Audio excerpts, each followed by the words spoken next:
అయితే మీరందరూ కూడా ఏ కార్యక్రమానికి వచ్చినారు ఇప్పుడు? అందరూ కూడా ఉత్సాహవంతులు అనేటువంటి ఉద్దేశంతో మిమ్మల్ని ఈ కార్యక్రమానికి సెలెక్ట్ చేయడం జరిగింది. ఉల్లాస్ అని చెప్తున్నారు, అక్షరాస్యులుగా చేయాలి అంతా చెప్పేసరి ఇంకా నేను చెప్పాల్సిన అవసరం అసలు. మిమ్మల్ని అందరూ కూడా చక్కగా ఉల్లాసంగా చేసుకున్నాం. అయితే ఈ కార్యక్రమానికి సంబంధించి నేను మామూలుగా మన డిస్ట్రిక్ట్ లో ట్రైనింగ్ ఇచ్చినప్పుడు వెళ్ళాను.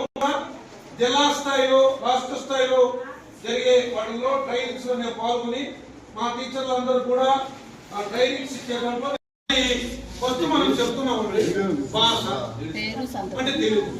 ఇప్పుడు చూడండి, ఇక్కడ సెల్ ఉండేవాళ్ళు మీకు పంపించిన వాళ్ళు ఒకసారి దాన్ని ఓపెన్ అయ్యే వరకు ప్రతిరోజు కూడా మనం భాష వాడుతూనే ఉంటాం. మంచి భాష, సరళం. మనకు గణితానికి సంబంధించినటువంటి చాలా క్యాలిక్యులేషన్స్. సో ఇక్కడే వాళ్ళు ఐఎస్